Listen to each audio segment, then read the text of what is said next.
नमस्कार, रीवा 24 न्यूज में आपका स्वागत। मैं हो रही थी। आइए देखते हैं क्या है आज की प्रमुख खबरें। भारतीय नौसेना में सेवाएं दे रहा लड़ाकू विमान सी हैरियट पहुंचा रीवा। मनिकवार चौकी अंतर्गत लापता युवक की कुएं में मिली लाश, परिजनों ने लगाया हत्या का आरोप। मनगांव और त्योथर विधायक सहित 33 अन्य को सरकारी आवास करने होंगे खाली। और पनवार टीआई ने शराब तस्कर से 60 गांठ कर 22 पेटी शराब खपाई। एसपी ने किया लाइन अटैच। इन खबरों को आगे हम विस्तार से देखेंगे। तय समय सीमा से पहले ही त्योथर और मनगांव विधायकों के आवास छीन लिए गए हैं, जिसका आदेश मिलने के बाद अब उन्हें अपना सरकारी आवास खाली करना होगा। पूरा मामला विधानसभा में सचिवालय द्वारा चुनाव परिणाम आने से पहले नए माननीयों के आने की तैयारी में जुटा बताया जा रहा है, जिसके तहत सचिवालय को शासकीय आवास सहित गेस्ट हाउस, रेस्ट हाउस को नए विधानसभा सदस्यों के लिए तैयार करने के निर्देश जारी किए गए हैं। बताया जा रहा है कि ये पत्र 20 नवंबर को ही जारी किया गया था, जिसमें रीवा जिले के मनगांव विधानसभा सीट से भाजपा के विधायक रहे पंचूलाल प्रजापति और त्योथर विधानसभा सीट से विधायक रहे श्यामलाल द्विवेदी सहित अन्य 32 लोगों के नाम शामिल हैं, जिन्हें निर्धारित तिथि से पूर्व शासकीय आवास से अपना बोरिया बिस्तर समेटना होगा।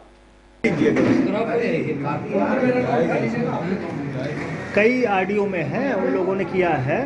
अभी इसके पहले पीसी थी ना, कम से कम 20-25 आरडियां हैं उसमें। रीवा जिले के मनगांव थाना मनिकवार चौकी अंतर्गत 14 नवंबर से लापता युवक की मंगलवार की शाम कुएं में लाश मिलने से हड़कंप मच गया। परिजनों ने युवक की हत्या का संदेह जताया है। जानकारी के मुताबिक अहिरगांव निवासी कामता सिंह बघेल उर्फ साईं पिता मोहन सिंह 33 वर्ष 14 नवंबर की रात्रि से ग्राम हिनौती से लापता था। परिजन लगातार उसकी तलाश कर रहे थे और अगले दिन उनके द्वारा मामले की शिकायत मनिकवार चौकी पुलिस से की गई। बताया गया कि मनिकवार चौकी से करीब 500 मीटर दूरी हिनौती मोड़ के पास बेनी माधव के कुएं में युवक का शव मिला। बहरहाल पूरी घटना में परिजनों ने हत्या का संदेश जताया है।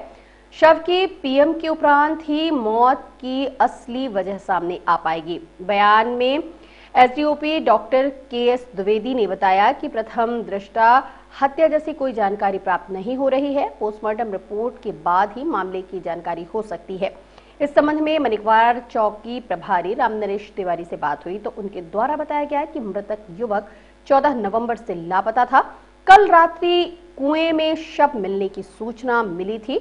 रात्रि होने के कारण रेस्क्यू करने में दिक्कत आ रही थी, तो आज शव को कुएं से बाहर निकाला गया और उसका पोस्टमार्टम करने के लिए संजय गांधी अस्पताल रीवा भिजवा दिया गया। पोस्टमार्टम के बाद जो भी साक्ष्य सामने आएंगे उसके तहत कार्यवाही। मृतक के परिजनों द्वारा सूचना दी गई थी कि मृतक अपने घर से बिना बताए रोज की भांति निकल गए हैं, अभी तक वापस नहीं लौटे हैं।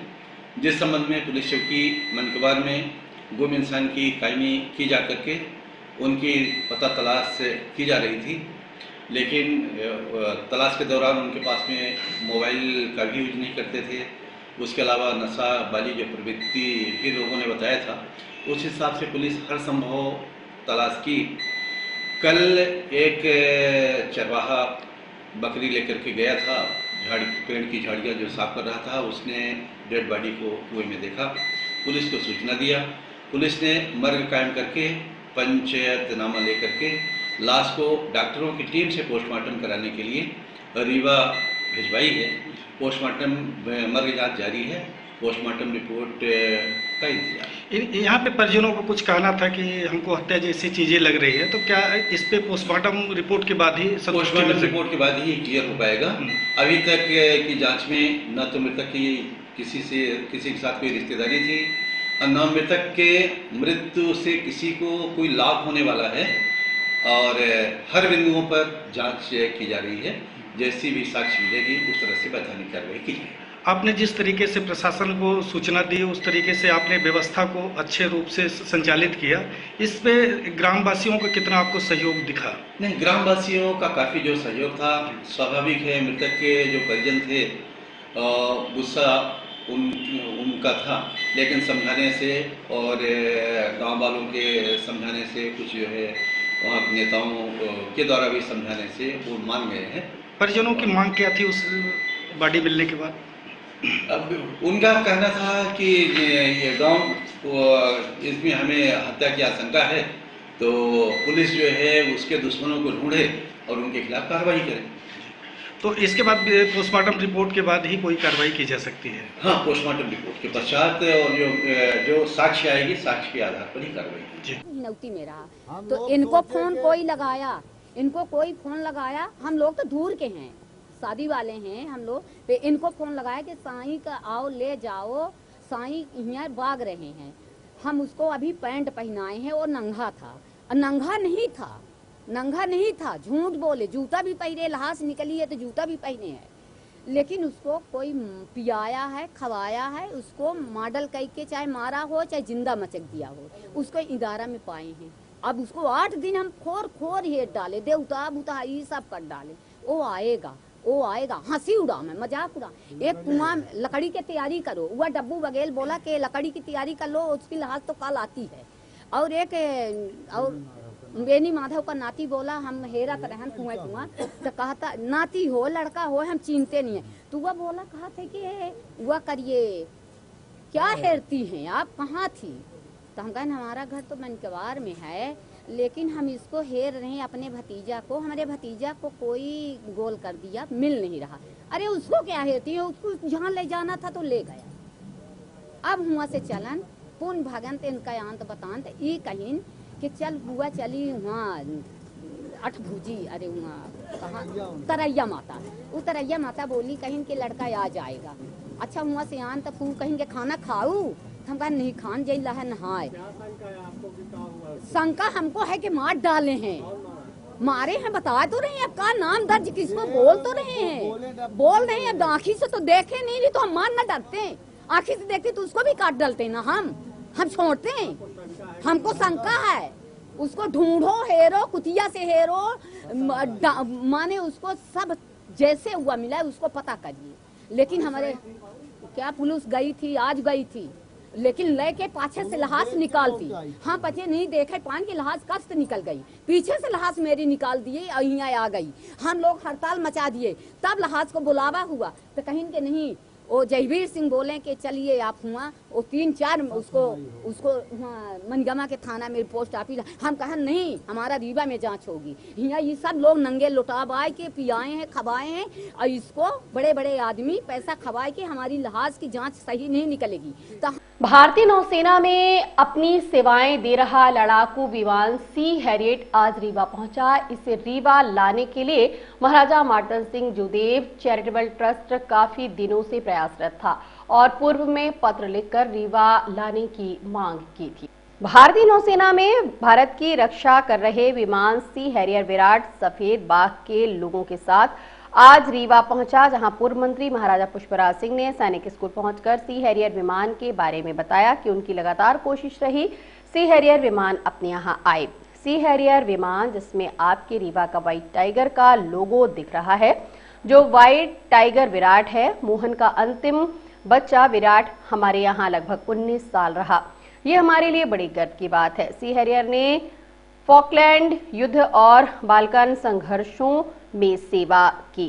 सभी अवसरों पर यह मुख्य रूप से संघर्ष क्षेत्र के भीतर तैनात विमान वाहक में संचालित होता था। फॉकलैंड युद्ध में इसका उपयोग इसकी सबसे उच्च प्रोफाइल और महत्वपूर्ण सफलता थी, जब यह ब्रिटिश टास्क फोर्स की सुरक्षा के लिए उपलब्ध एकमात्र फिक्स्ड विंग लड़ाकू विमान था। संघर्ष के दौरान सी हैरियर ने दुश्मन के 20 विमानों को मार गिराया। 2 सी हैरियर दुश्मन की जमीनी गोलाबारी में नष्ट हो गए थे। इनका उपयोग रॉयल एयरफोर्स द्वारा संचालित हैरियर की तरह ही जमीनी हमले करने के लिए भी किया जाता था। भारतीय नौसेना का जागरूक और सशक्त विमान व्हाइट टाइगर के लोगों के साथ जो खड़ा है उसको कहते हैं सी हैरियर। भारत की सीमा रक्षाओं का लगभग क्षेत्र रक्षण और सजीव रूप से अगर बचाव किया है तो ये सी हैरियर है, जिस पे आपके रीवा का व्हाइट टाइगर दिख रहा है, जो व्हाइट टाइगर विराट है।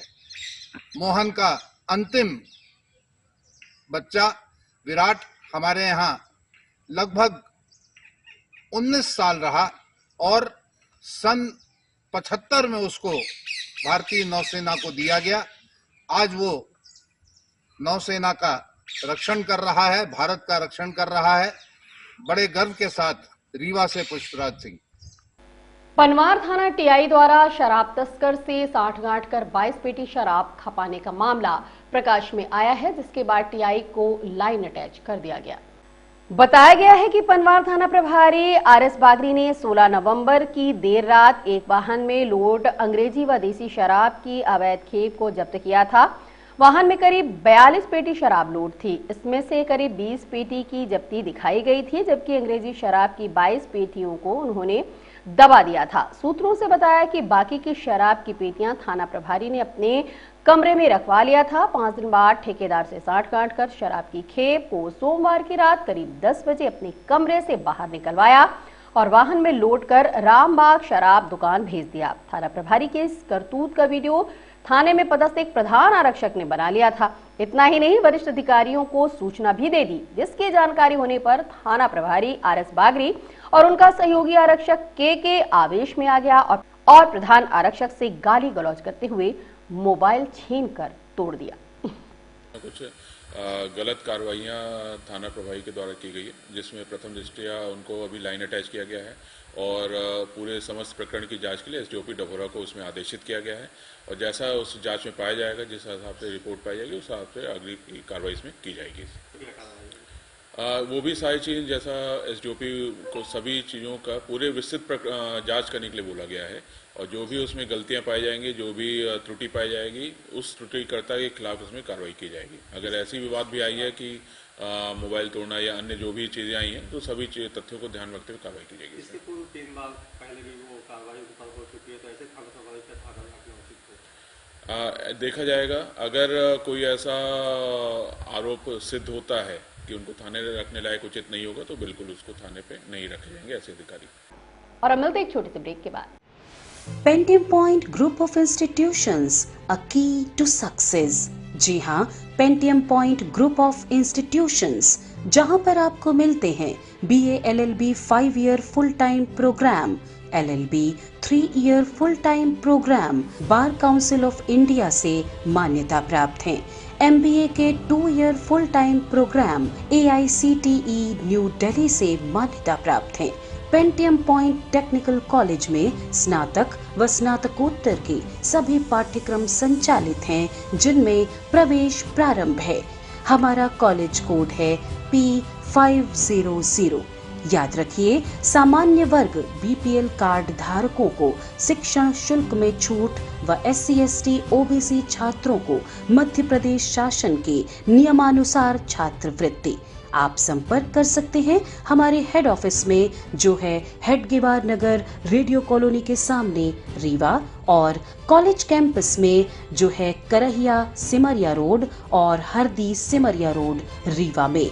अधिक जानकारी के लिए हमारे फोन नंबर पर संपर्क कर सकते हैं। हमारा फोन नंबर है 07662438035। मोबाइल नंबर पर भी संपर्क किया जा सकता है, जो है 9992084439।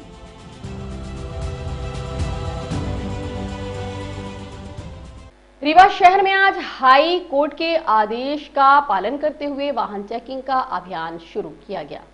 हाल ही में हाई कोर्ट द्वारा एक आदेश पारित किया गया है, जिसमें दोपहिया वाहन में सवार चालक के अलावा पीछे की सीट में बैठे सवारी को भी हेलमेट लगाना अनिवार्य है। इसी तारतम्य में आज वाहन चेकिंग अभियान चलाया गया। इस दौरान दोपहिया वाहनों के अलावा 4 पहिया वाहनों की भी चेकिंग की गई, जिसमें सीट बेल्ट लगाने अनिवार्य है। मामले को लेकर संबंधित अधिकारी ने बताया कि महिलाओं, सिखों और छोटे बच्चों को हेलमेट में छूट दी जाती है। यह अभियान लगभग 1.5 महीने तक चल सकता है। वहीं इस अभियान को लेकर चर्चाओं का बाजार भी गर्म रहा।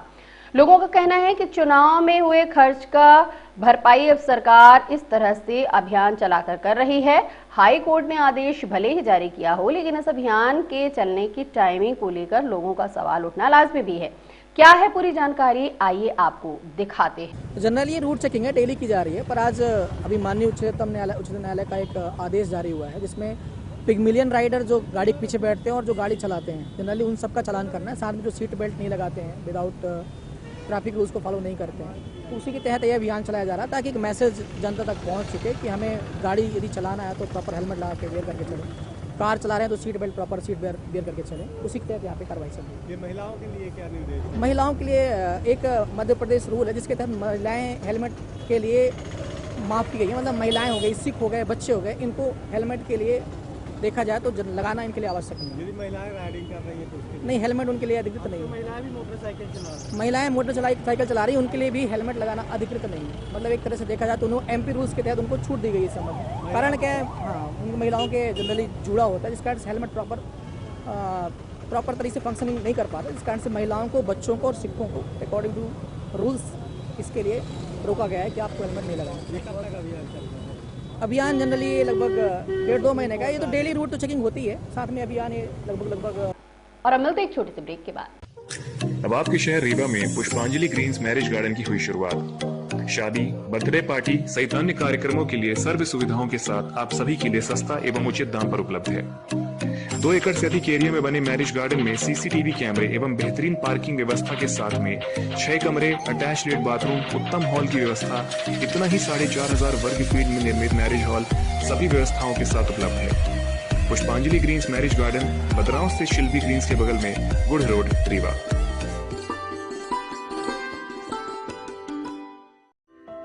हड्डी जोड़ एवं रीढ़ रोग तथा स्त्री रोग एवं प्रसूति रोग का इलाज एक ही छत के नीचे।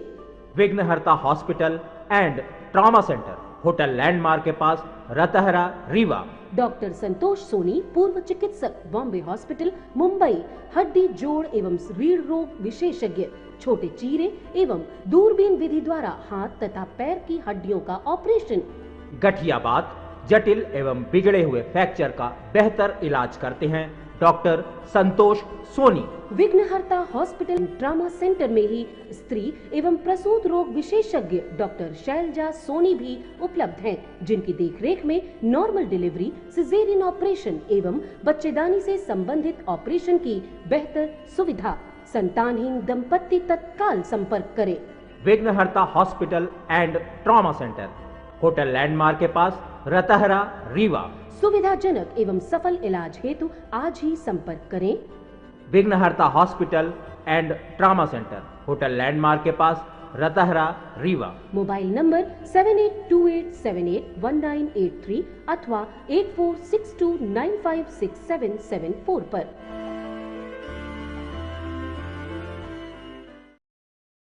देवउठनी एकादशी को लेकर तैयारियां पूरी हो गई हैं और बाजार सज गए हैं। कल यानी 23 नवंबर गुरुवार को देवउठनी एकादशी बड़े धूमधाम से मनाया जा रहा है। इसे अपने बघेलखंड में डिठवन एकादशी भी कहा जाता है। त्योहार को लेकर बाजार पूरी तरह से तैयार है, बस इंतजार है आपके पहुंचने का और पैसे खर्च करने का। बाजार में तरह तरह की सामग्रियां उपलब्ध हैं, खासकर गन्ना, शलजम, दिए, पूजा पाठ का सामान, इलेक्ट्रॉनिक आइटम। इसके अलावा रीवा गोल्ड पैलेस की ओर से विशेष तैयारियां की गई हैं, जिसमें उचित दामों पर सोने चांदी के आभूषण खरीदने की व्यवस्था है। साथ ही विशेष सजावट भी की गई है। देवउठनी एकादशी को लेकर आज बाजार गुलजार रहा, अच्छी खासी भीड़ देखी गई। बघेलखंड में देवउठनी को लेकर अच्छा खासा उत्साह रहता है। क्या है देवउठनी का त्योहार और इसे कैसे मनाया जाता है, आइए जानते हैं ज्योतिषाचार्य डॉक्टर संदीप शुक्ला जी से। जय सिया राम। देव प्रबोधनी एकादशी जो है ये 23 नवंबर को जो है देव प्रबोधनी एकादशी पड़ रही है। इसको जो है देव उठनी एकादशी के नाम से भी जो है प्रचलित नाम है, लोग जानते हैं। देव प्रबोधनी एकादशी जो है चतुर्मास के बाद, जब भगवान 4 मास जो है देव शयन में रहते हैं, माया निद्रा में रहते हैं, और 4 महीने के बाद और पाताल लोक से जो है भगवान अपनी जो है योग निद्रा से जागते हैं। और ये माना जाता है कि भगवान जब जागृत होते हैं एकादशी के दिन, तो उस दिन जो है से शुभ कार्य जो है शुरू होते हैं। और इसी दिन जो है शालिग्राम का प्रकट उत्सव भी जो है मनाया जाता है। शालिग्राम और तुलसी का विवाह किया जाता है और इसी से जो है देव प्रबोधनी की एकादशी के दिन से जो है शुभ कार्यों की प्रारंभ होता है। देव प्रबोधनी एकादशी का महत्व ये है कि इस दिन जो है आदमी को व्रत रहना चाहिए। पीले व गंगा जल डालकर एक चुटकी हल्दी को डालकर जो है स्नान आदि को करना चाहिए और साथ में जो है पीले वस्त्र को धारण करके जो है पूजा पाठ करनी चाहिए।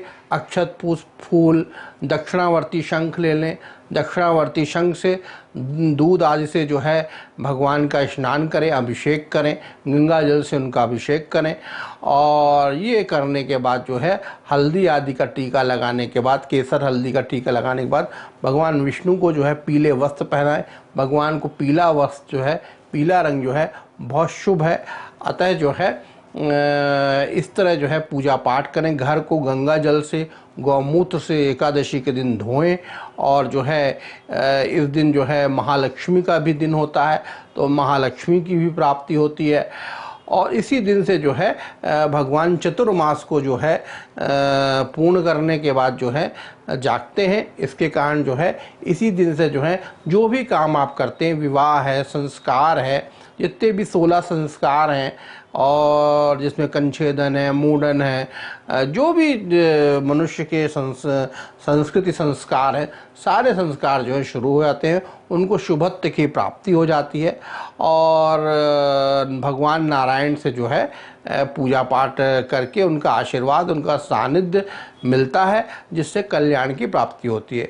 इस चतुर्मास जो बीतता है, तो चतुर्मास में जो है जब भगवान योग निद्रा में चले जाते हैं तब भगवान भोलेनाथ जो हैं जाग जाते हैं।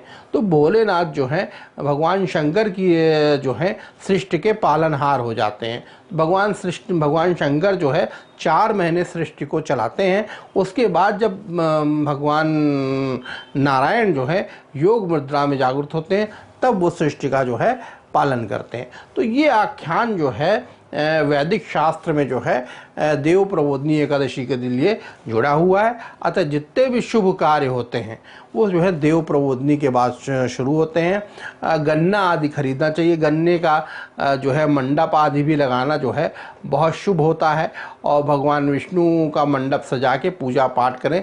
जिस तरह हमने बताया, इस दिन जो है रवि पुष्प योग भी पड़ रहा है। तो रवि पुष्प योग जो है बहुत शुभ योग होता है और बहुत शुभ योग की प्राप्ति होती। गुरुवार पड़ रहा है, एकादशी पड़ रही है, अतः जो है ये बहुत जो है शुभ मुहूर्त पर जो है ये योग पड़ रहा है। तो निश्चित रूप से आप पूजा पाठ करें और एकादशी से जो है भगवान शुरुआत करें। तो साथ में जो है तुलसी विवाह वगैरह कराएं, जिससे जो है श्रेष्ठ गुणों की प्राप्ति, लाभ की प्राप्ति और शुभत्व की प्राप्ति जो है हो। आज की खबरों में बस इतना ही। नई खबरों के साथ हम होंगे पुनः उपस्थित। इजाजत दीजिए रीति को। नमस्कार।